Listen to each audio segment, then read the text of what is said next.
सबको विदा करके स्वयं द्वारिका नगरी की ओर प्रस्थान करते हैं ना, तो सब लोगों ने अपनी अपनी ओर से कृष्ण को वंदन किया और अपने अपने मन की अभिलाषाएं पूरा करने के लिए उनसे प्रार्थना किया। लेकिन कुंती ने अभी तक कुछ नहीं मांगा।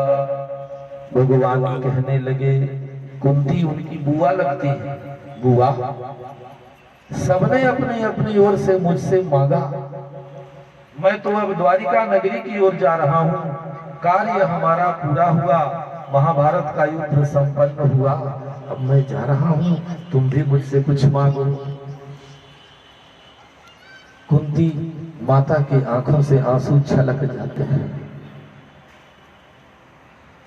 भले ही इतना बड़ा महाभारत युद्ध हुआ हो, भले ही उनके पुत्र पांडवों को स्वराज्य प्राप्त हुआ हो, लेकिन इतना बड़ा नरसंहार महाभारत के जैसा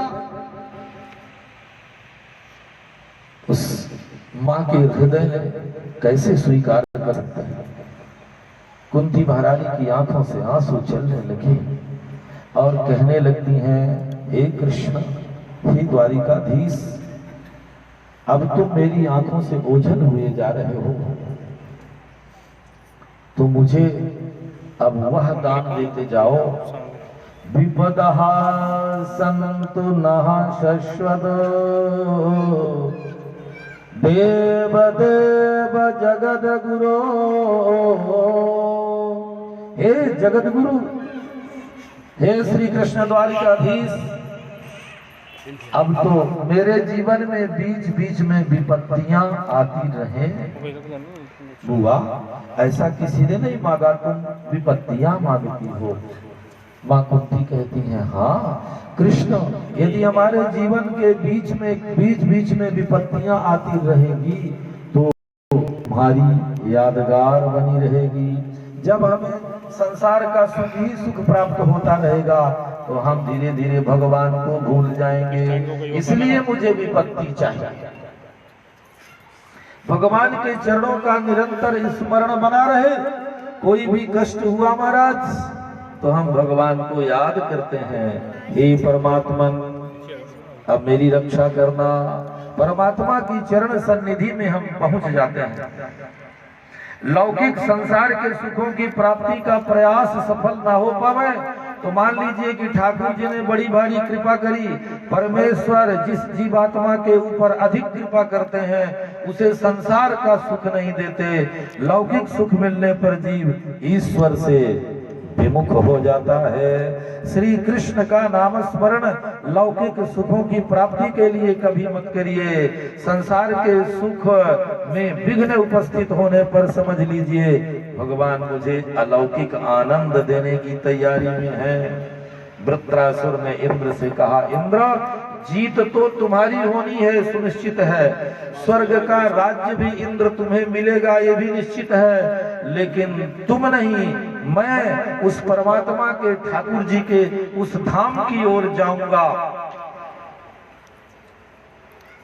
जहां अलौकिक आनंद समुद्र में गोता लगाने को मिलेगा।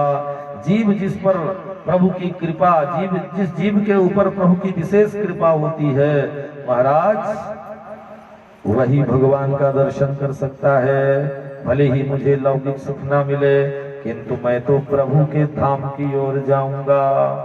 वृत्रासुर युद्ध के अंतिम क्षण में खड़ा हुआ। भयंकर प्रलयंकर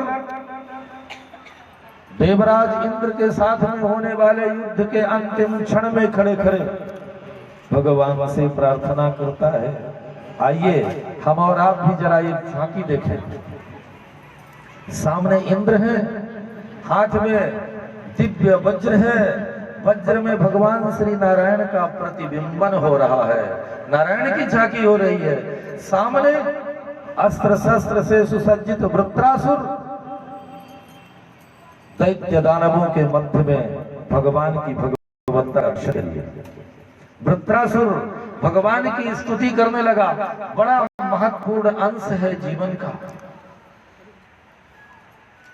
क्या सुंदर स्तुति करता है वो।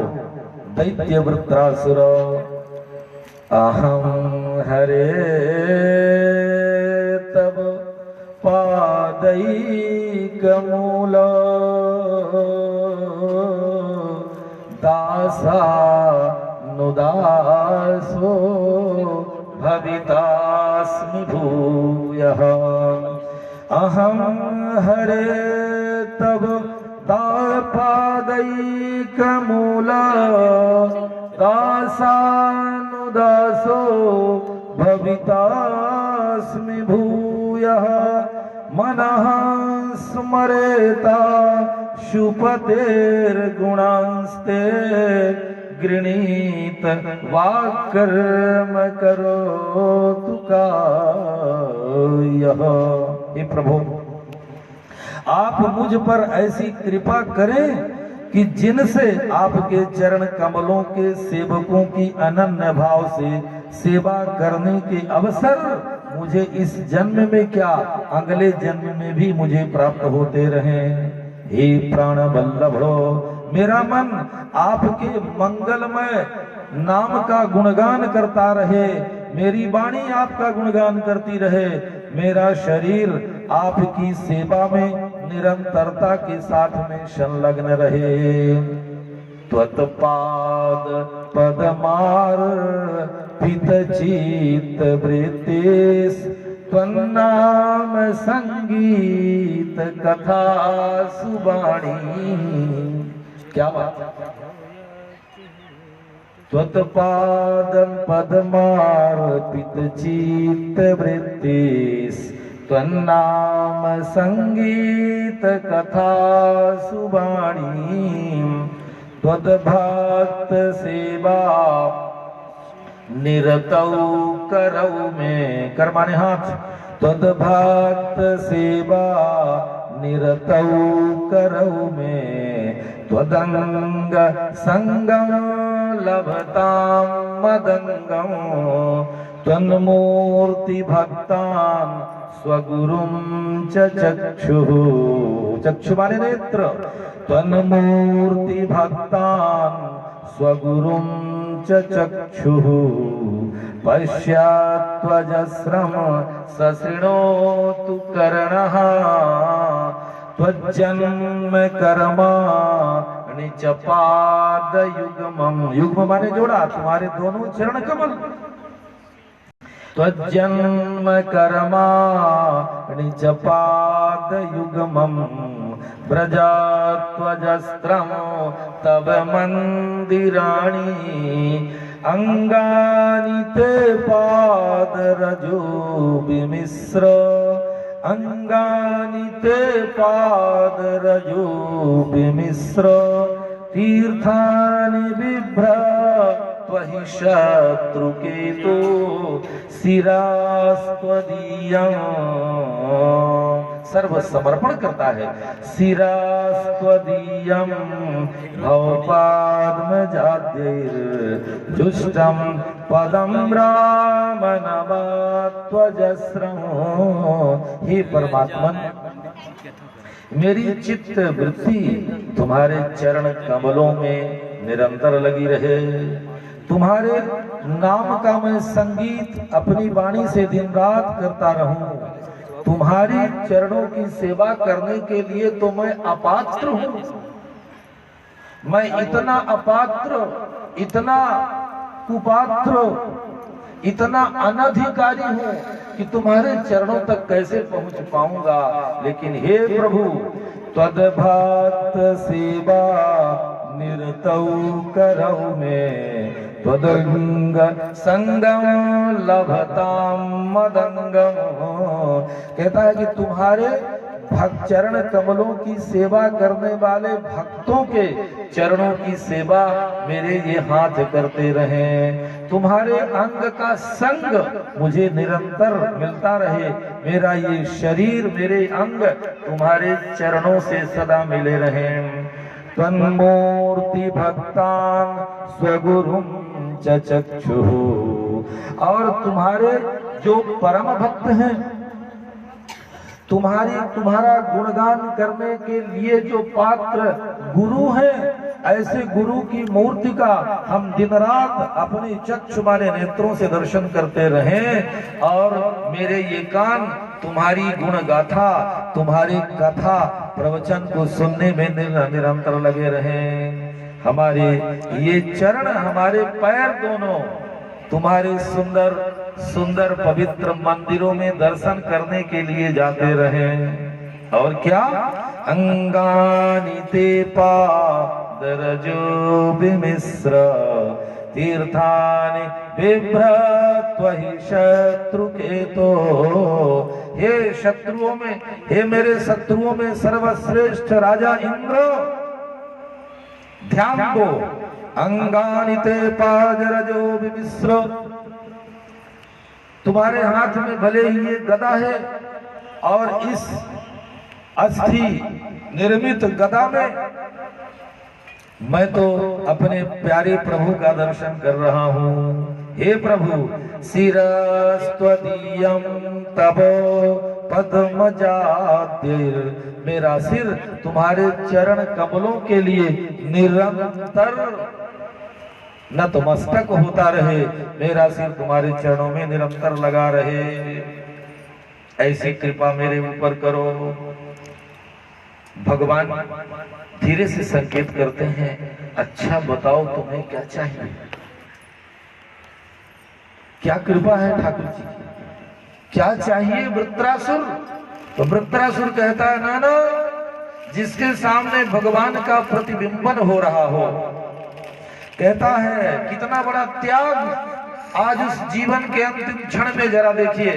न नाक पृष्ठम न च पारमेष्ठ्यम न सार्वभौमा त्वरसाधिपत्यं न योग सिद्धिर न पुनर्भवं वा समंजसं त्वा विरहैकांक्षे। हे भगवान, आपको छोड़कर मुझे स्वर्ग, ब्रह्मलोक, भूमंडल, रसातल, योग सिद्धि और यहाँ तक कि महाराज मुझे मोक्ष, इस पुरुषार्थ की भी कामना नहीं। जीवन के जो 4 पुरुषार्थों की चर्चा कल से मैं आपसे कर रहा हूँ, आज इसने पुरुषार्थों को भी ताक में रख दिया, पुरुषार्थों को भी तिलांजलि दे दिया। ऐसा परम भक्त भगवान का ये वृत्रासुर कहता है, नहीं नहीं, मुझे तो मोक्ष की भी कामना नहीं है, आपकी अनुपस्थिति में मैं इन सब का मैं क्या करूंगा? आपको छोड़कर प्रभु अब तो मुझे कुछ भी नहीं चाहिए। अर्थ न धर्म न काम रुचि गति न चाहो निरवान, जन्म जन्म सिया राम पद यह वरदान नयान। धर्म अर्थ काम मोक्ष नहीं चाहिए। जहां भी हमारा जन्म हो, जहां भी महाराज मुझे मेरे कर्म के अनुसार योनि में जाना पड़े, वहां मुझे कुछ भी ना मिले संसार का, लेकिन तुम्हारे चरण जरूर मिल जाएं। बाली कितने सुंदर प्रार्थना करता है, याद करिए, है ना? जेहि जोनि जन्मौ कर्म बस कहाँ राम पद अनुराग हूँ।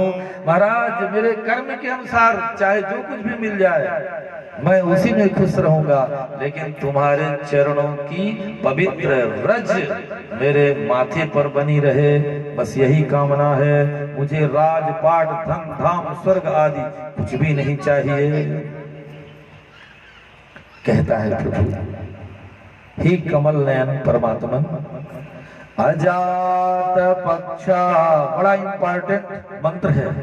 अजात पक्षा इव मातरम खगाः, खग माने पक्षी, घोंसले में चूजा के रूप में रहता है, चूजा बच्चों के रूप में रहता है। अंडे फोड़ करके वो चूजे अपने माँ के द्वारा बनाए गए घोंसले के अंदर पड़े रहते हैं, अभी पंख नहीं जमे हैं, अजात पक्ष है। जब पंख नहीं जमे हैं, भूख लगती है तो किसकी आशा? अपने माँ की आशा, मादा पक्षी की आशा करते हैं। वो मुख में अपने ले लेकर के खाद्य पदार्थ लाएगी और मेरे चोंच में डाल देगी। पक्षी चोंच में डाल के उसकी भूख मिटाते हैं ना, तो कहता है अजात पक्षा इव मातरम खगाः स्तन्यम यथा वत्सतराक्षुधार्ताः। भूख से आर्त गाय के बछड़े घर में नाले से बंधे हुए और गौ माता वन में चरने के लिए प्रातः काल अपने बच्चे को दूध पिला करके चली जाती है और सायंकाल के समय अपने माँ के आगमन का समय जान करके गौ माता के बच्चे आवाज करने लगते हैं। स्तन्यम यथा वत्सतराक्षुधार्ताः प्रियम यथा ही व्युषितम विषणा। हे कमल नयन प्रभु, आपके दर्शन के लिए मेरा मन अब उसी प्रकार से व्याकुल हो रहा है जिस प्रकार पंख के बिना पंछी के बच्चे अपनी माता की राह देखते हैं। भूखे बछड़े अब दूध पीने के लिए अपनी जननी अपनी माता की अपेक्षा करते हैं, प्रतीक्षा करते हैं। प्रियं यथा हि व्युषितं विषणा मनोरविंदाक्ष दिदृक्षते त्वां।